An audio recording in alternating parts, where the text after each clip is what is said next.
Boa noite. Agradeço muito a presença de todos aqui. Meu nome é Ana Monteiro e eu sou diretora de comunicação da ACT Promoção da Saúde. Eu agradeço imensamente ao Dr. Drauzio Varella por ter aceitado o convite da ACT e da Organização Pan-Americana de Saúde para participar dessa live, esclarecendo as dúvidas sobre tabagismo e Covid-19. Muito obrigado, Ana. É um prazer estar aqui com vocês. A ocasião é muito especial. No domingo, 31 de maio, é celebrado o Dia Mundial Sem Tabaco, uma data que serve para aumentar a conscientização sobre os danos do tabagismo. E conscientizar a população tem sido um trabalho que o Dr. Drauzio tem feito há décadas, traduzindo informações sobre saúde e medicina para uma linguagem clara, simples. E isso é muito importante, ainda mais agora que estamos vivendo uma pandemia causada pelo coronavírus. Por todo esse seu trabalho como médico e um grande comunicador, a Organização Mundial da Saúde está premiando o Dr. Drauzio. Nós vamos ouvir agora a doutora Kátia de Pinho Campos, coordenadora da Unidade Técnica de Determinantes da Saúde, Doenças Crônicas Não Transmissíveis e Saúde Mental, da OPAS, que representa a OMS aqui nas Américas. Ela vai falar sobre a importância da conscientização e humanização da ciência que é feita pelo Dr. Drauzio. Doutora Kátia.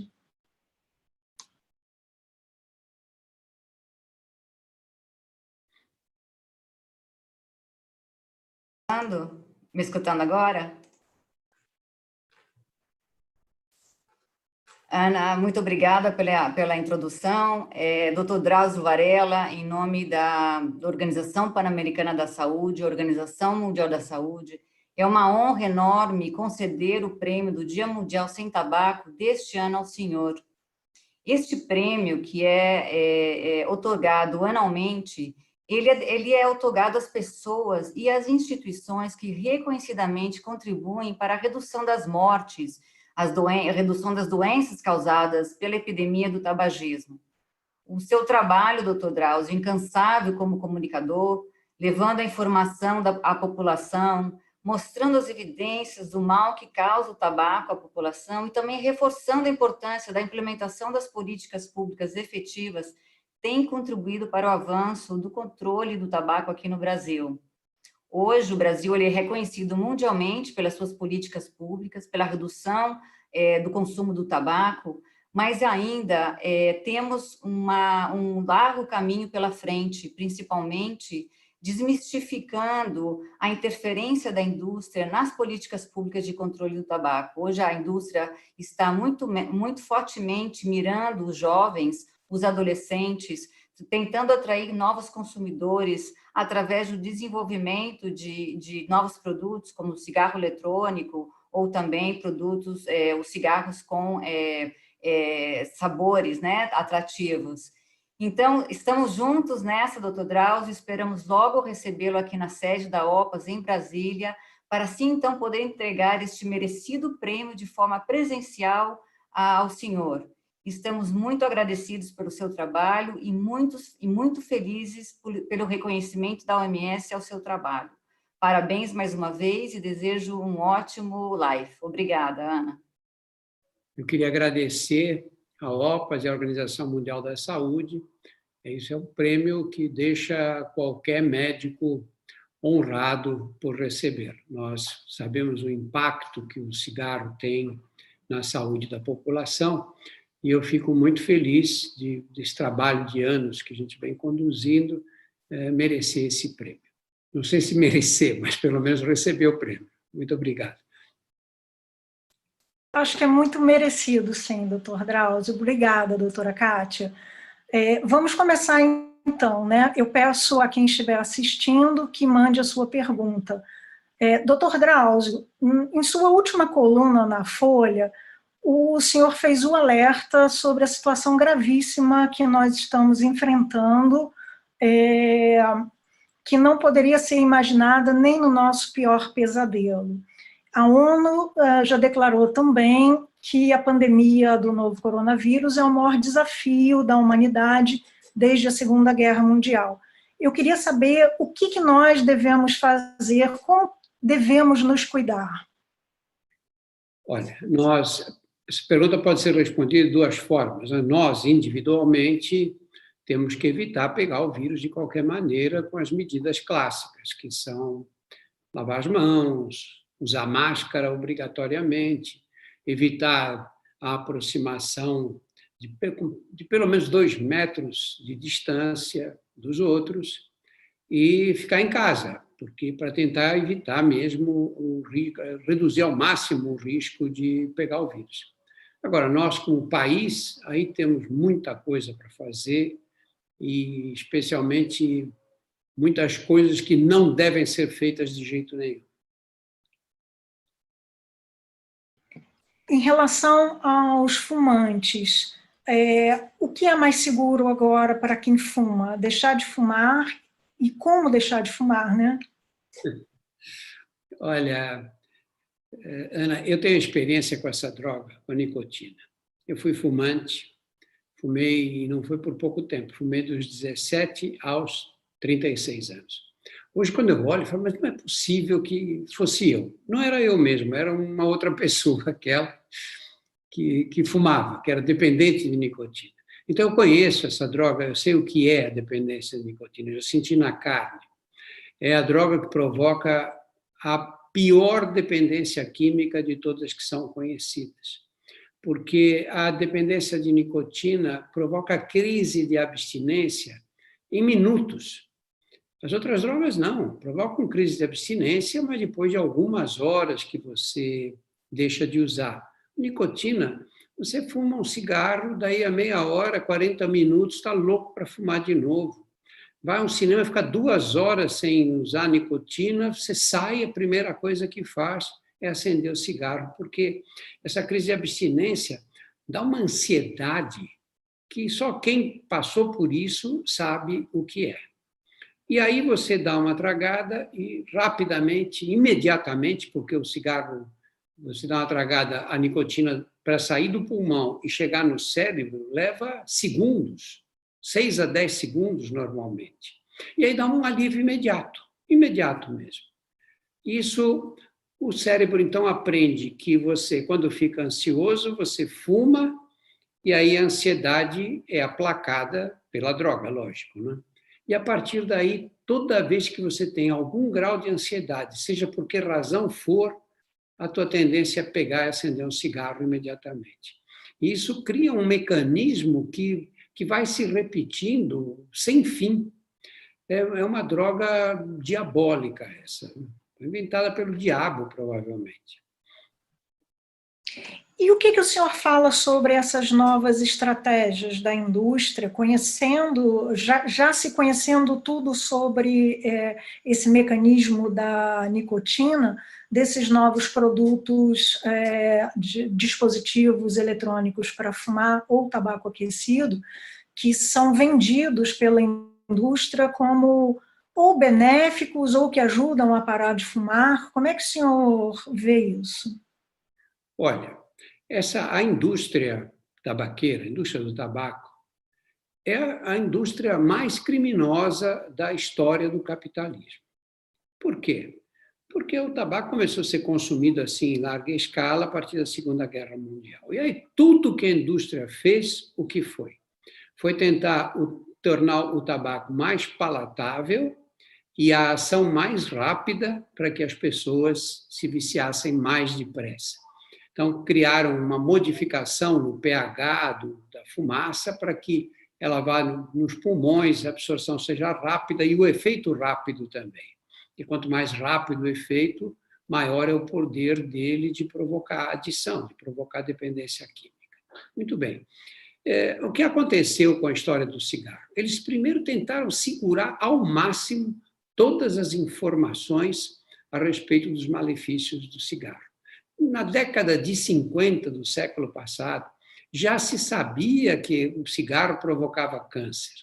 E eles o que fizeram durante esse tempo todo? Contrataram cientistas de aluguel cujo trabalho era analisar as pesquisas publicadas e pôr defeito. A gente pode pôr defeito até na teoria da relatividade. Qualquer trabalho, qualquer pesquisa é sujeita a discussões. E eles passaram o tempo inteiro fazendo isso. Como eles investiam pesadamente na publicidade, você não conseguia transmitir a informação nem nos jornais, nem nas revistas, muito menos na televisão. E com isso, eles retardaram o conhecimento dos malefícios do cigarro por meio século, praticamente. E é por isso que estão pagando multas enormes em países como os Estados Unidos e outros. Não é? Muito bem.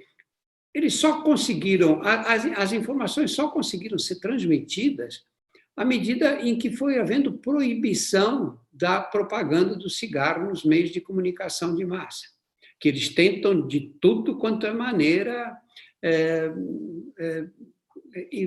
sair fora.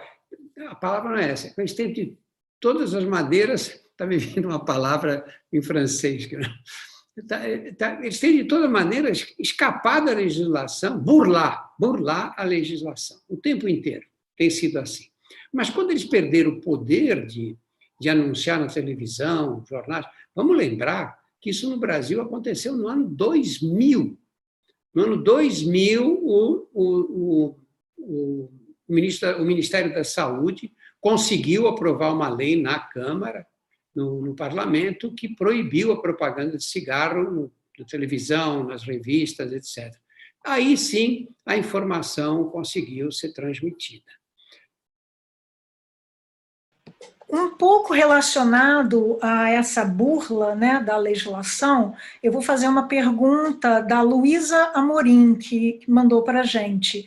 Ela queria que o senhor falasse um pouco desses novos produtos da indústria de tabaco e o foco das estratégias de marketing nos jovens. A gente vê muita propaganda, o que é proibido, mas muita propaganda em mídias sociais e tudo, anunciando esses novos produtos. Como é que o senhor vê isso? É um filme repetido? A gente já viu esse filme? Totalmente repetido, né? Porque essa gente age de que maneira? Eles têm visto a queda do número de fumantes, pelo menos nos países europeus, nos Estados Unidos, especialmente no Brasil. O Brasil hoje tem uma prevalência do fumo que é menor do que a de todos os países da Europa e dos Estados Unidos também. Então, o que eles fazem? Pensaram no futuro. Eles, olha, cada vez as pessoas mais informadas, melhor nível educacional, vão largando de fumar, os lucros vão caindo.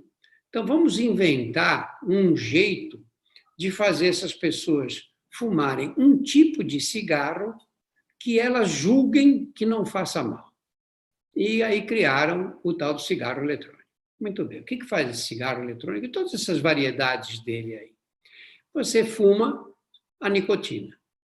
E aí fica viciado em nicotina, lógico, porque é ela que vicia. No cigarro, o alcatrão e todos os 4 ou 5 mil compostos que vêm junto com a nicotina só servem para fazer mal, provocar câncer, ataque cardíaco, etc.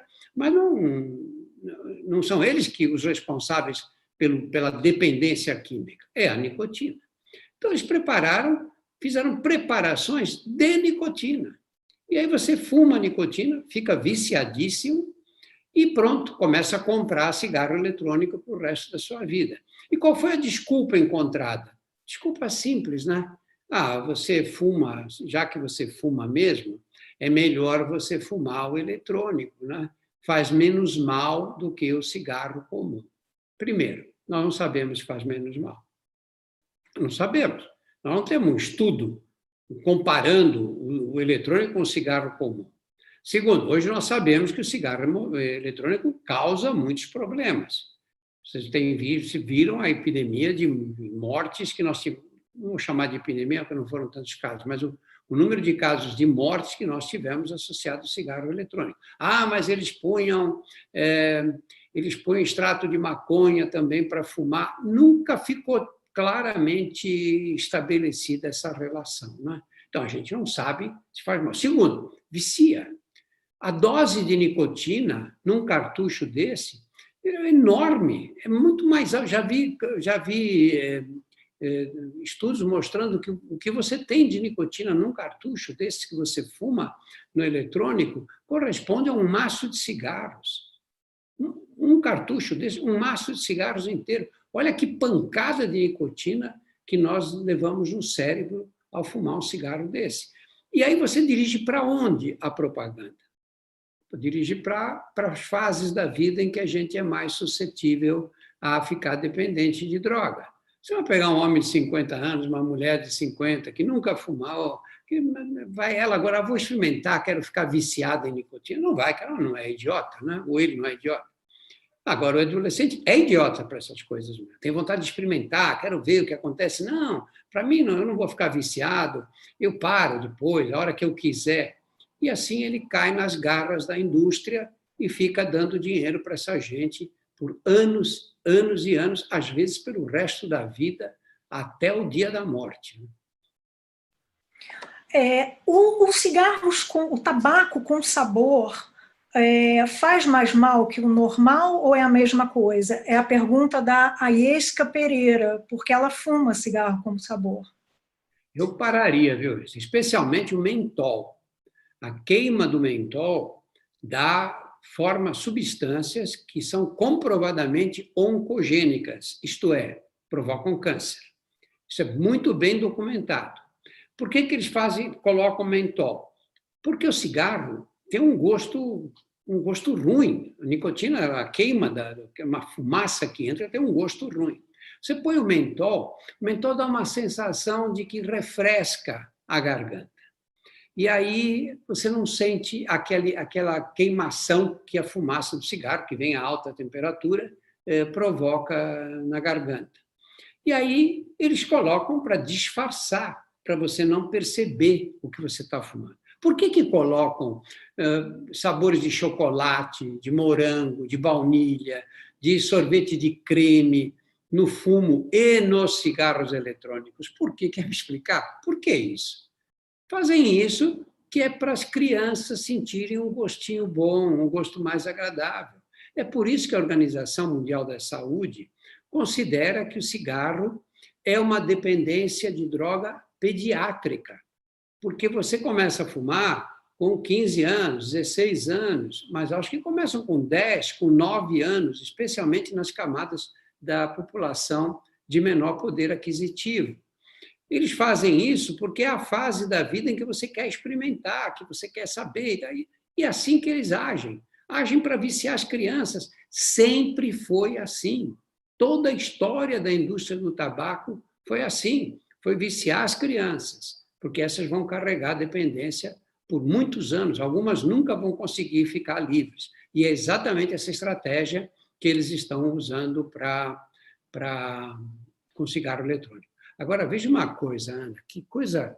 Isso, para mim, é uma coisa tão cristalina, que o que devia acontecer? Pega o Brasil, a Anvisa, por exemplo, ou pega nos Estados Unidos o órgão regulador, que é o FDA, ou a Agência Europeia de Regulação. Tinha que proibir, dizer, não, isso não pode fazer, você não pode fazer isso com as crianças, não é? Mas o poder de lobby da indústria é tão brutal que nenhum desses países consegue impedir que eles coloquem sabores nos cigarros. Não consegue. Aqui no Brasil, a Anvisa, anos atrás, tentou, mas o lobby foi tão pesado. A Anvisa fez até uma coisa que eu considerei absurda na época, que foi fazer uma consulta pública. Como consulta pública? O que é isso? A Anvisa é um órgão regulador, não tem que consultar o público, ela tem que dizer isso aqui não pode, faz mal, cria problema. Né? Mas, enfim, até hoje estão lá eles pondo essas substâncias no cigarro e dizendo que eles fazem isso simplesmente para dar um pequeno sabor. Né? A lógica do uso do narguilé é essa também, né? Muito em cima do sabor. Por isso, quando não estávamos todos em isolamento social, havia muitos bares de venda de narguilé. Tem muito a ver com o potencial do sabor que existe neles também, não é? Olha, narguilé é uma coisa terrível. Aqui no Brasil, lógico, a gente tem lugares que se fuma narguilé, mas ainda é um número pequeno de pessoas. Nós estivemos no Líbano, o ano passado, gravando um documentário sobre o papel dos Médicos Sem Fronteira com os refugiados da Síria. Eu fiquei abismado com o uso de narguilé no Líbano. É uma coisa assustadora no Oriente Médio inteiro. As pessoas, você vai a um restaurante, fica alguns funcionários, que são jovenzinhos, servindo narguilé. Como aqui você vai numa festa, alguém serve chopp, alguém serve guaraná, servindo narguilé de mesa em mesa. Qualquer restaurante lá, dos mais simples aos mais chiques, você tem que jantar bem cedo. Porque se você vai 1 hora depois que o restaurante abriu, já é uma nuvem assim, né? Todos são fumantes passivos. Eu conversei com uma médica, uma senhora que está no Líbano há muitos anos, médica do Médicos Sem Fronteira, e ela disse: aqui no Líbano, aos 40 anos, todo mundo tem doença pulmonar obstrutiva crônica, por causa do narguilé. Você vê crianças fumando narguilé, crianças que eu digo, crianças de 7, 8 anos, fumando narguilé naqueles aparelhos. E esses rapazes que servem o narguilé nos restaurantes, como eles fazem? Eles é que acendem o narguilé. Eles põem um bico ali, pessoal, né? Eles acendem e aí dão 2, 3 tragadas fortes, levam o narguilé, aí a pessoa pega o seu bico também, coloca lá e começa a fumar. E o rapaz sai daquela mesa e vai servir outra e outra. Eles têm um jeito, o rosto deles é um rosto vermelho azulado, como de velhos fumantes que têm doenças pulmonares crônicas. Né? E são rapazes de 20 e poucos anos. Né? É um horror. E aqui o que acontece? A meninada que fuma acha que isso não é fumar. Como não é fumar? A Associação de Câncer de Boca e Garganta pergunta o quanto o período de consumo do tabaco influencia na possibilidade da pessoa vir a desenvolver câncer. Por exemplo, uma pessoa que fumou por 10 anos tem X% mais chances do que uma pessoa que fumou por 2 anos. Como é essa possibilidade, essa probabilidade? É cumulativo o risco para câncer, né? Quanto mais tempo você fuma, mais risco de câncer você tem. E quem fumou 2 anos tem um risco relativamente baixo, quem fumou 10 anos já tem um risco intermediário, quem fumou 20, 30, 40 anos, um risco muito alto. Esse tipo de tumor, existe também quem nunca fumou, lógico, mas é raro. Como é raro o câncer de pulmão em não fumantes, né? Um grande número, a maioria imensa, cerca de 90%, para determinados tipos de tumor, acontece só em quem fuma. Então, olha, não existe cigarro seguro. E não existe tempo de uso seguro também, que você possa dizer, não, vou fumar só 10 anos e eu paro e tudo bem, não vai me acontecer nada. Não é verdade. Nós sabemos o seguinte hoje: um homem fumante vive, em média, 12 anos menos do que um não fumante. Quer dizer, o cigarro encurta a vida de um homem em 12 anos, a vida de uma mulher em 10 anos. Esse é o estudo mais completo que foi publicado no The New England Journal of Medicine, que é uma revista de primeira linha e talvez a revista de maior circulação entre os médicos. Imagina, você perder 12 anos da sua vida se você for homem. Pô, isso é um motivo de dizer, não, vamos parar com isso, não tem cabimento alguém fumar. Você perder 12 horas da sua vida já é muito, perder 12 dias é um absurdo, perder 12 anos.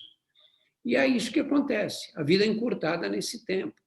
Tem algumas coisas boas nessa história toda, do ex-fumante. Dá licença. Você pega...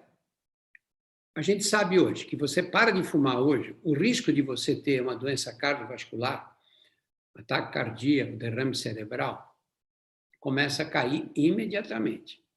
Vai caindo devagar. Depois de 1 ano sem fumar, o risco já está bem baixo. E depois de 5 anos sem fumar, tudo se passa como se você nunca tivesse fumado. Quer dizer, o risco de morrer de ataque cardíaco, de ter um derrame cerebral, ficar aí dependente dos outros, que o cigarro aumenta muito, você, com 5 anos de abstinência, acabou. O risco de câncer cai também. Cai de uma forma mais lenta. Eu já vi tive já pacientes com câncer de pulmão que tinham parado de fumar 20 anos atrás. Então, 20 anos depois, a incidência de câncer de pulmão ainda é mais alta. Não é tão alta quanto a dos que fumam, que não pararam de fumar, nem tão alta quanto aqueles que pararam de fumar há 5 ou 10 anos. Mas a incidência vai caindo muito devagar. O que a gente sabe é que os que param de fumar ao redor dos 30 anos, 30 e poucos anos, acabam tendo uma expectativa de vida igual à dos que nunca fumaram. Algumas pessoas, tem várias perguntas aqui sobre um tema que eu acho que é muito sensível, sobre parar de fumar. Pessoas que já pararam de fumar, voltaram e agora veem que tem que parar e não estão conseguindo. Quais são as dicas que o senhor tem para quem quer parar de fumar, quem precisa parar de fumar? Olha, a primeira coisa a dizer é o seguinte: você para de fumar e aí você volta a fumar. Quando isso acontece, as pessoas, mulheres ou homens, né, ficam se achando um lixo, falam, eu não tenho força de vontade, olha aí, eu estou fumando outra vez, eu não tenho jeito, eu não vou conseguir. Os pensamentos negativos vêm assim, em grande quantidade, né? De bando. Na verdade, eu nunca me impressiono com isso, porque qual é a característica da dependência de droga? A característica da dependência de droga é que é uma doença, no sentido de que é um funcionamento anormal do organismo, é uma doença que é crônica e recidivante. O que quer dizer? Você carrega a dependência para o resto da sua vida. E ela é recidivante porque se você chega perto da droga, você volta a usar novamente. Isso acontece com quem fuma cigarro, com quem fuma maconha, com quem cheira cocaína, com quem fuma crack, com quem usa heroína, com todas as drogas é assim. Agora, o fato de ser recidivante é a característica da doença. Então, você não deve se culpar, achar que você não vale nada porque voltou a fumar. Não. Tenta de novo. Eu sempre insisto o seguinte: não é vergonha tentar e não conseguir. A vergonha é nem tentar, é você aceitar, eu fumo mesmo, eu não tenho jeito. Não, você tem jeito. Acontece que a gente quer parar de fumar e não quer sofrer. Engraçado, né? Você fuma 20 anos, 20 cigarros por dia, aí cada cigarro, vamos dizer que tenha 10 tragadas, você dá 200 tragadas num dia. O teu cérebro sofre o impacto de 200 doses de nicotina. E aí você, no dia seguinte, para e ele não vai fazer nada. Não, ele vai te enlouquecer para fumar. Ele vai te deixar agitada, ele vai querer que você... não vai haver felicidade possível no mundo para você. A única felicidade vai ser a hora que você der uma tragada e aí aplacar essa crise de abstinência. Eu costumo recomendar o seguinte: olha, você vai parar de fumar? Ótimo. Você não vai querer parar de fumar e ser feliz também, vai? Porque aí também está querendo tudo, né? Você tem que se conformar que você vai parar de fumar e que você vai ficar infeliz. Vai ficar infeliz por 1 mês. Agora, qual é o problema de você ficar infeliz por 1 mês? Quando você está usando uma droga que poderá causar uma grande infelicidade por anos consecutivos, pode acabar com a sua vida, pode destruir a sua família. O que é você fazer um esforço e ficar 1 mês aí meio nervosa, ou meio nervoso, ou agitado, querendo fumar de qualquer jeito? Não é nada. Tem que resistir. Hoje tem, se você pode contar com a ajuda de drogas, de medicamentos, se pode contar com a ajuda de adesivos de nicotina, tudo isso ajuda. Mas você tem que estar firmemente decidida a não fumar. E fazer uma coisa que os alcoólicos anônimos fazem com o álcool mesmo. Né? Pensa, hoje não vou fumar. É só hoje que eu não vou fumar. E no outro dia pensa a mesma coisa. E fica infeliz. Qual é o problema de ficar infeliz? É muito tempo depois para recuperar essa felicidade. Doutor Drauzio, recentemente, mês passado, foi publicado um estudo francês que dizia que haveria algum benefício da nicotina para a proteção do organismo contra a Covid. Tem muita gente fazendo essa pergunta. O INCA fez uma nota esclarecendo sobre esse estudo. Nós, da ACT, também fizemos uma nota, está no nosso site, e há alguns profissionais de saúde aqui perguntando qual foi o viés desse estudo, se o senhor conhece sobre isso. Olha, eu não li o estudo, eu li comentários sobre o estudo, eu não li porque tenho tanta coisa para ler agora, e eu já nem levei a sério mesmo sem ter lido. Porque ninguém vai me convencer que você pega uma pessoa que tem uma doença pulmonar obstrutiva crônica, enfisema, como é conhecido de forma geral, que quando apanha uma gripe comum, essa gripe vira uma doença que arrastada, que evolui com tosse, com complicações pulmonares, ou pega um resfriado comum, acaba fazendo complicações com sinusite, eventualmente pneumonias, por um vírus do resfriado comum, que é um vírus muito menos agressivo. Alguém vai me convencer que uma doença em que as pessoas morrem por insuficiência pulmonar, você pega um pulmão doente, um pulmão com bolhas de enfisema, e que essa pessoa vai ter uma doença menos grave. Esquece. Não é possível uma coisa dessas. A doutora Estela Martins, que é da Associação Médica Brasileira, ela pediu para dar os parabéns ao senhor, e ela gostaria que o senhor comentasse a posição do Public Health England, que pretende se tornar um país sem fumantes, incentivando o uso de cigarros eletrônicos. O senhor conhece essa posição? Sim, conheço. Obrigado, Estela.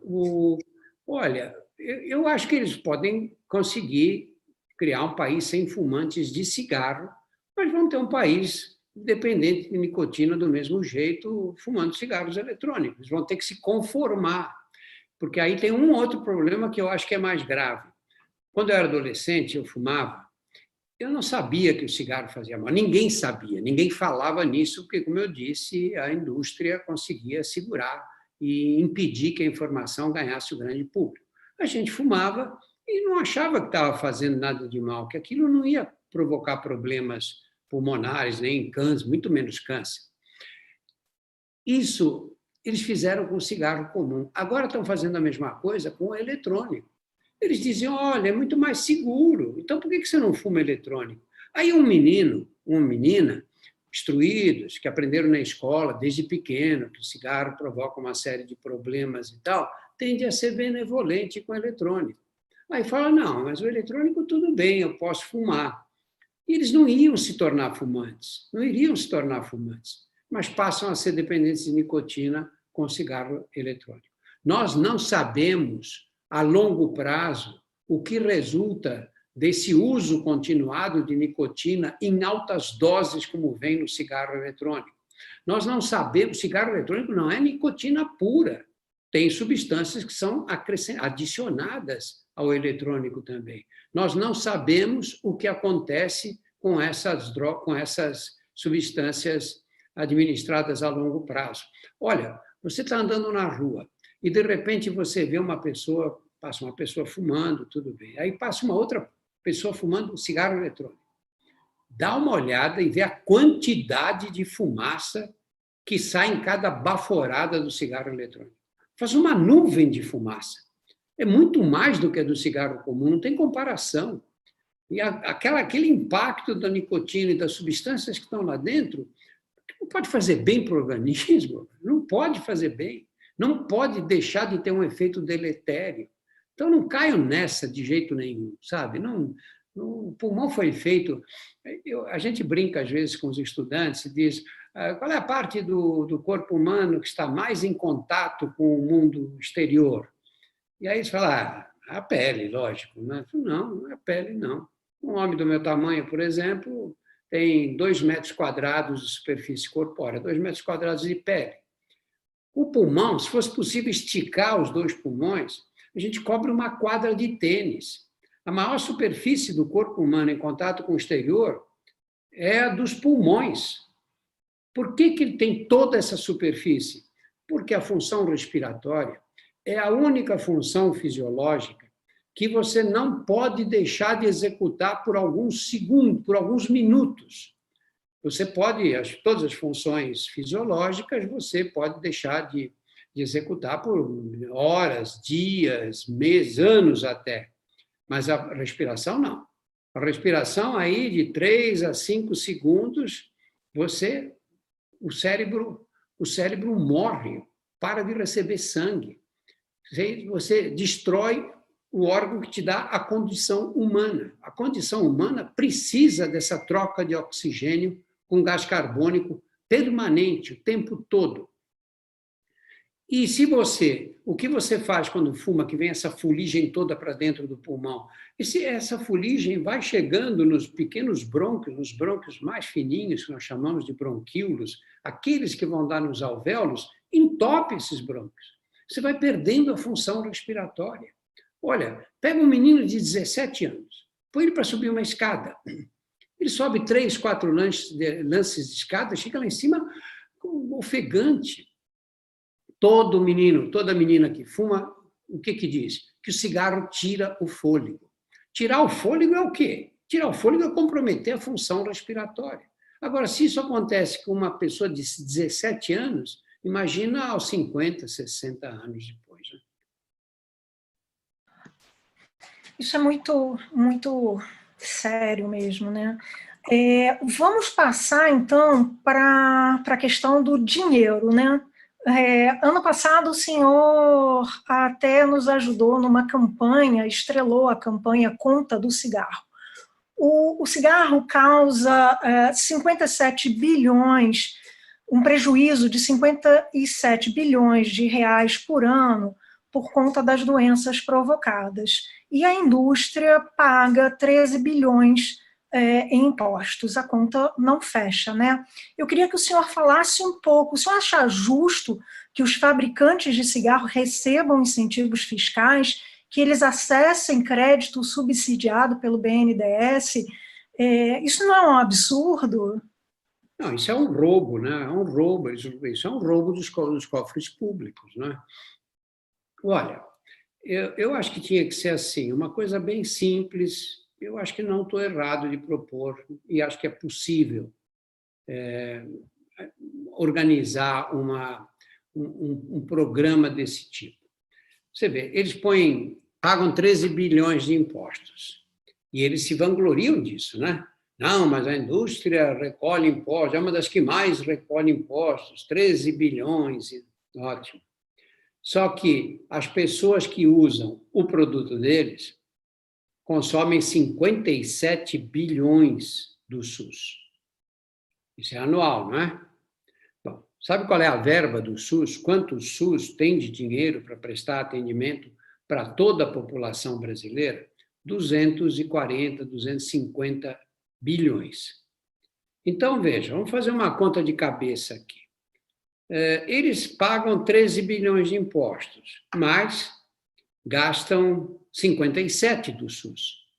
Então, na verdade, o SUS fica em haver com 44 bilhões de reais, tá certo?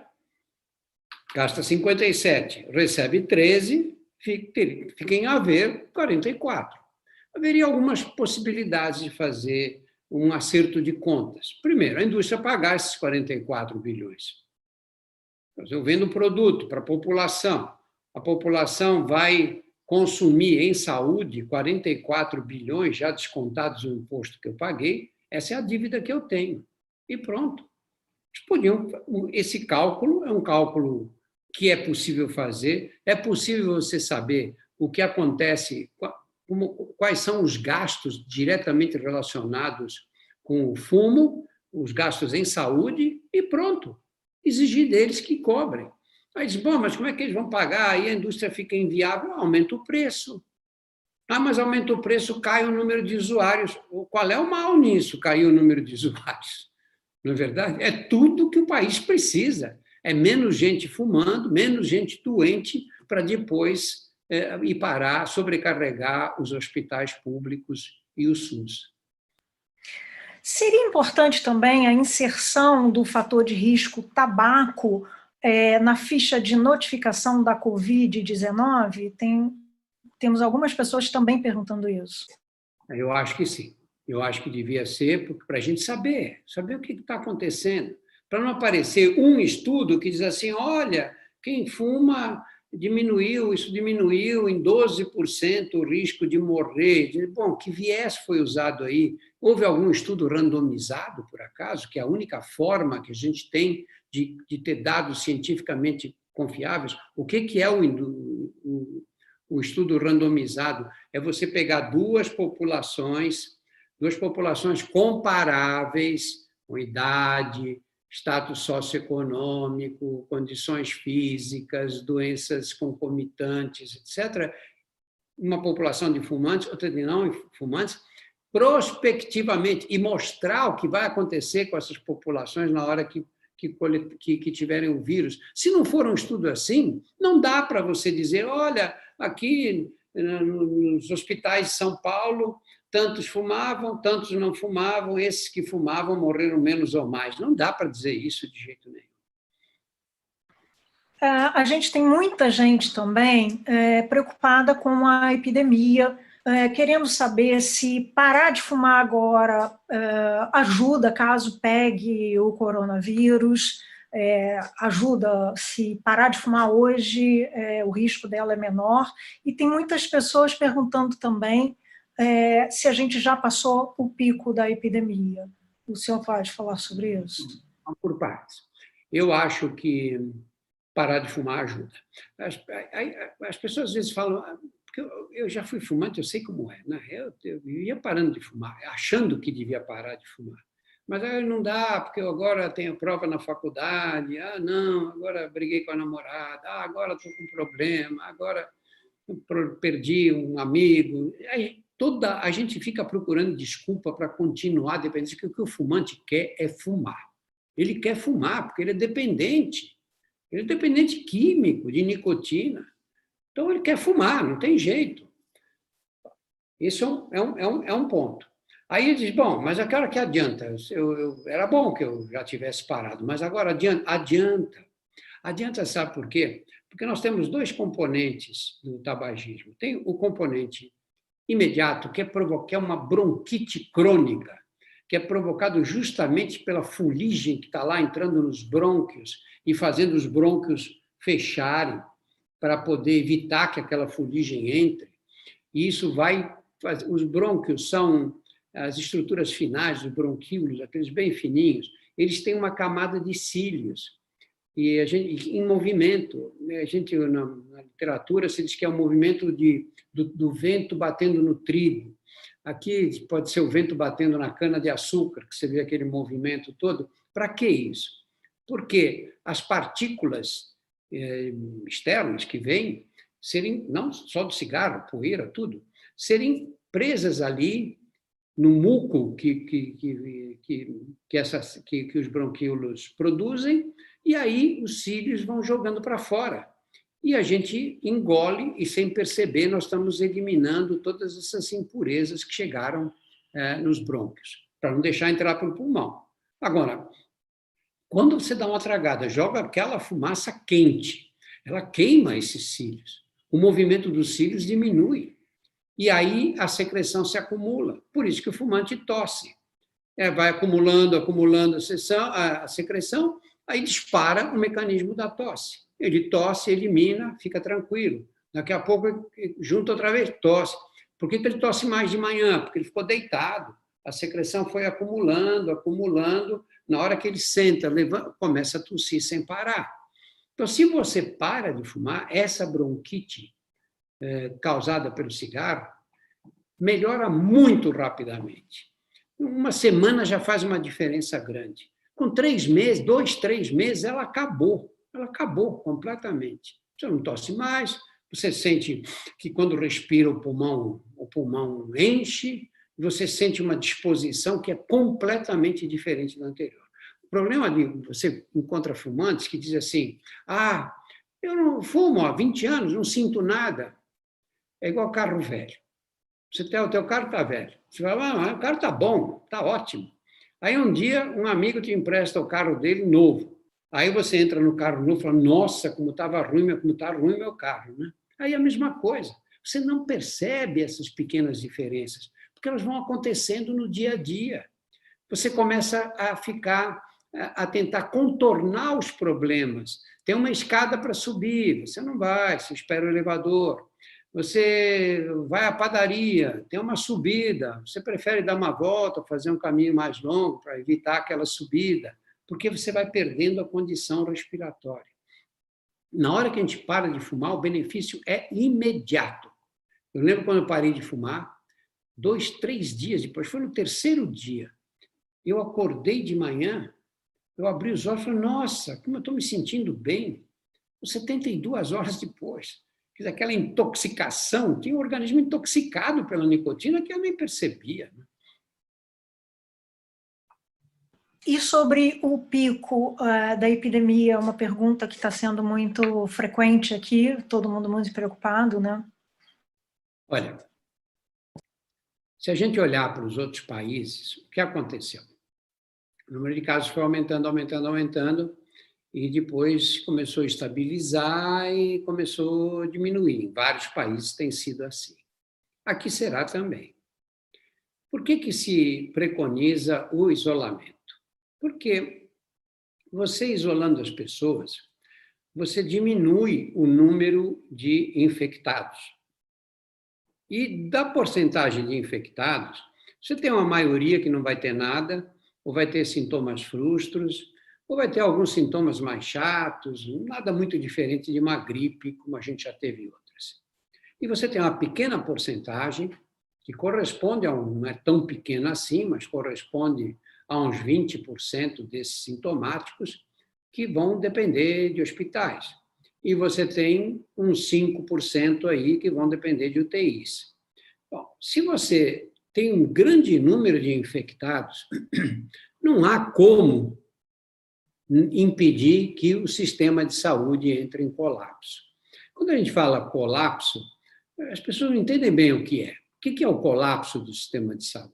É o seguinte, é você quebrar o pé e não encontrar nenhum hospital que possa, em que um ortopedista possa colocar um gesso, porque vai estar tudo ocupado.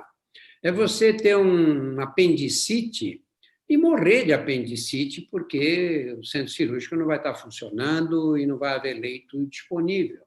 Então, isso é o colapso. O colapso é quando não dá para dar assistência médica para mais ninguém. E aqueles que pegaram o coronavírus e que desenvolveram quadros mais graves, morrem em casa ou morrem na porta dos hospitais, como a gente vê que acontece na televisão agora em vários estados brasileiros. Hoje ainda dei uma entrevista para uma emissora de televisão em Aracaju. Sergipe, o sistema está praticamente lotado. O público e o privado também. O privado até pior do que o público, está mais cheio do que o público ainda. Então, isso aqui não pode acontecer. O que eu acho que vai acontecer? Olha, o número vai aumentar ainda, e vai aumentar. Nós temos, por enquanto, o coronavírus se disseminando nas capitais. Essas mortes não mostram o que está acontecendo agora com o coronavírus, mostram o que está acontecendo, o que aconteceu 2 semanas atrás, que é a média de tempo que você leva para ficar dependente dos hospitais, né? A partir do momento em que você se infectou, 2 ou 3 semanas, contando no total, aí nós estamos agora discutindo essa situação anterior. Por isso é que quando você faz o isolamento, não aparece imediatamente o resultado, ele vai levar pelo menos 2 semanas para poder ser detectado. Nós temos um tempo ainda, eu não acredito que vai acontecer um pico assim, né? Agora aumenta aqui, começa a cair, como se fosse uma montanha-russa. Não é assim. Nós ainda vamos ter um número de casos grande, e aí esse número vai começar a estabilizar, vai começar a diminuir. Isso não acontece antes de uns 2 ou 3 meses, a gente perceber que essa queda começa a ser muito significativa, a ponto da gente ter um pouquinho mais de tranquilidade e andar pelas ruas. Né? Nossa. Sobre Covid, o Alexandre Milagres, que é pneumologista, um grande parceiro da comunidade de controle de tabaco, pediu para perguntar: a hipertensão arterial e o diabetes são fatores importantes para complicações de Covid, né? Então, queria saber como é a interação desses fatores de risco com o tabagismo por fumante, né? Pois é. Olha, eu quando vejo...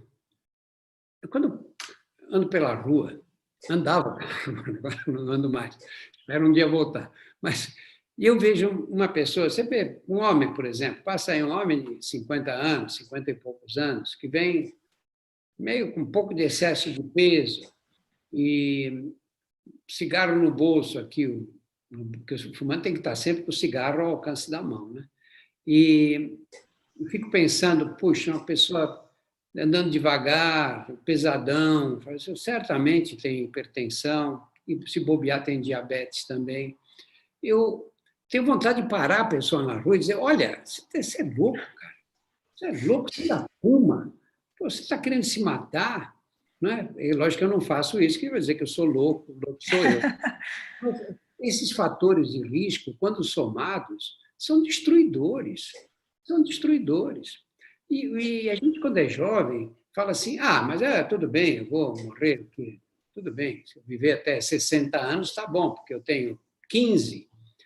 É verdade isso, né? Quando você tem 15 anos, se disser que você vai ter um problema aos 60, você fala: nossa, é 4 vezes o que eu já vivi. Né? Você tem essa ilusão, né? Então, e aí você não se preocupa com isso. Mas, à medida que você vai acrescentando fatores de risco, o risco vai aumentando mesmo, cada vez mais.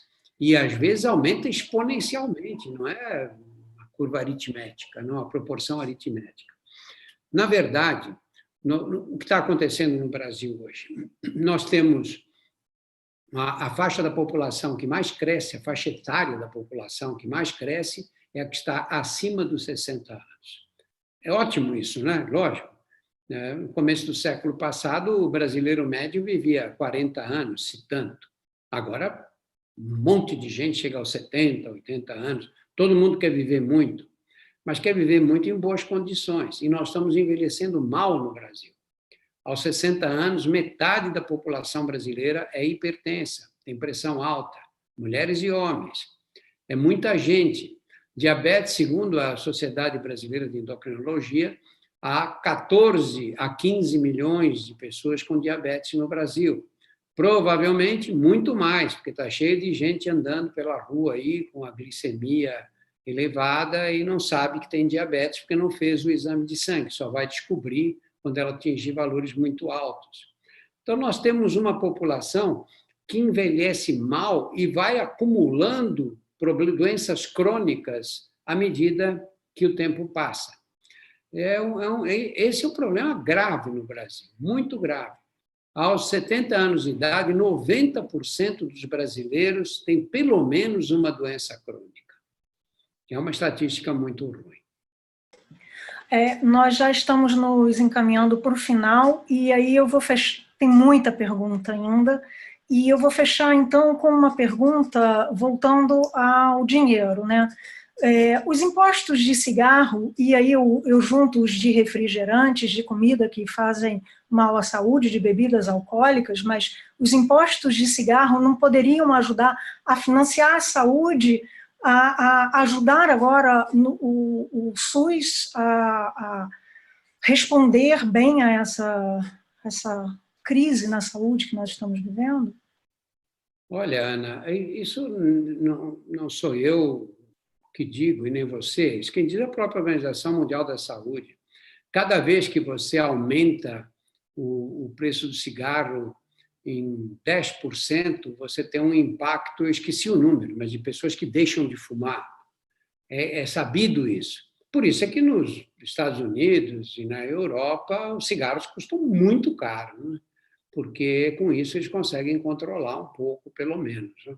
Aqui no Brasil, a indústria tem uma saída para isso. Eles dizem o quê? Não, até há pouco tempo agora entraram, o Ministério da Justiça estava analisando, foi na gestão do juiz Moro ainda, já não é tão antigo agora, analisando a redução de impostos para impedir o contrabando. Olha o absurdo que é isso. Porque tem contrabando, eu diminuo os impostos sobre o cigarro e com isso o cigarro fica mais barato, as pessoas não compram o cigarro contrabandeado. O contrabando não tem nada a ver com isso. Não tem nada a ver com isso. É a mesma coisa que você disser, olha, para impedir que os traficantes tragam maconha do Paraguai, eu vou fabricar uma maconha bem baratinha aqui no Brasil para as pessoas fumarem a nossa maconha e não importar a paraguaia. Tem sentido uma coisa dessas? O contrabando é um problema, tem que ser combatido com a polícia, com fiscalização de fronteiras, são outras armas. E o cigarro tem que custar caro, não tem outro jeito. Eles toda vez vêm com essa história de que tem que custar barato para acabar com o contrabando. Eles estão muito interessados na segurança nacional, né? Sim, a gente sempre fala que esse é um dos grandes mitos da indústria.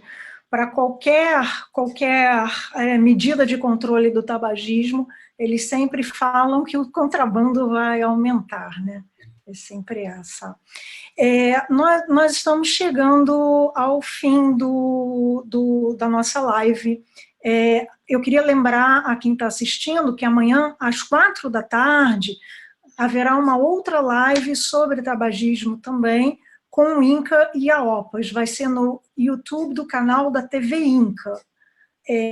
Essa live vai ficar gravada para quem quiser assistir depois, no canal do Dr. Drauzio e também no nosso canal do YouTube, ACT Promoção da Saúde.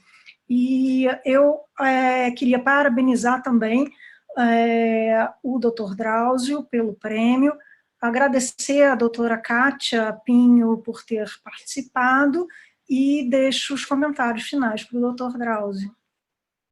Eu também queria agradecer muito, queria agradecer, Kátia, o prêmio que você transmita ao pessoal da OPAS e da Organização Mundial da Saúde, minha gratidão pelo prêmio. E queria terminar dizendo o seguinte, olha, quando eu era adolescente, nos anos 60, 60% dos adultos com mais de 15 anos fumavam. 60%. Olha o que aconteceu no Brasil. Hoje, segundo o PNAD, o último PNAD, menos de 10% dos brasileiros fumam, 9, poucos por cento. Como explicar que nós fumamos menos no Brasil do que na Alemanha, na Itália, na Noruega, na Dinamarca, nos Estados Unidos? Os Estados Unidos estão comemorando que conseguiram reduzir a prevalência do fumo para 14%. Aqui não chega a 10%. E eu queria perguntar para vocês o que aconteceu no Brasil para a gente ter essa redução tão dramática. Os Estados Unidos, há anos que eles investem bilhões de dólares em campanhas para as pessoas pararem de fumar. Quando você olha aqui no Brasil, qual foi o grande investimento que o governo federal fez para reduzir o número de fumantes? Mínimo, se é que houve algum. Propagandas na televisão, fazendo... Não. O que aconteceu no Brasil para justificar? Nós temos uma população com um nível educacional mais alto do que a europeia ou a norte-americana. Nós temos uma população com uma condição de saúde muito melhor. Não, tudo no Brasil é pior. Mas o que nós fizemos? Nós pusemos essas mensagens horríveis, aquelas fotografias horríveis no maço de cigarro. O Canadá fez em 1990. Ah, nós proibimos a propaganda na televisão. No ano 2000, a Suécia proibiu nos anos 70 ainda, 30 anos antes do Brasil, ou quase 30 anos. Não houve nada que nós tenhamos feito no Brasil que não foi feito em outro, que não tenha sido feito em outros países muito antes, com resultados piores do que os nossos. Eu acho que o que houve no Brasil foi uma mobilização geral da sociedade. A classe médica se convenceu e passou a aconselhar, a falar na televisão, falar no rádio. E o papel da televisão foi enorme, porque nenhum desses países tem redes nacionais que pegam o país inteiro. São, em geral, redes que atingem partes menores do país. E aqui a televisão, o impacto da televisão foi grande. Nas novelas você não vê ninguém fumando, aquela coisa de o cigarro, ser um hábito, que é assim que se fala, né? Um hábito, imagina, dependência de droga vira hábito agora, mas é um hábito charmoso, que foi o que a indústria quis vender o tempo inteiro. Nós conseguimos transformar o cigarro no que ele realmente é, uma dependência de droga, chinfrim, que dá mau hálito, que deixa você com cheiro na roupa, que torna você um cidadão de segunda classe, que você não pode ficar num ambiente algumas horas sem ter que sair correndo para poder fumar. Nós conseguimos um grande esforço nacional e temos aí um número de fumantes cada vez menor. E acho que podemos aprofundar isso mais na medida em que nós ensinamos as crianças nas escolas. E a criança chega em casa e fala com o pai: pai, para de fumar, pai, eu não quero que você morra. E o pai fala: não, eu tenho que parar de fumar, meu filho de 7 anos está agora me dando conselho, não é? Então, isso foi um longo esforço. Não vamos deixar esse esforço ir por água abaixo agora com o cigarro eletrônico. As autoridades brasileiras têm uma responsabilidade muito grande nessa situação atual. As escolas, nós temos que ensinar para as crianças pequenas, temos que ensinar para os adolescentes que não é bonito ficar fumando esse cigarro, você vai ficar dependente de nicotina, e a nicotina é uma droga que escraviza as pessoas. Nós temos que ter orgulho do combate ao fumo que nós fizemos, e nós não podemos perder de vista esse objetivo. Muito obrigado a todos, e mais uma vez, muito obrigado pelo prêmio.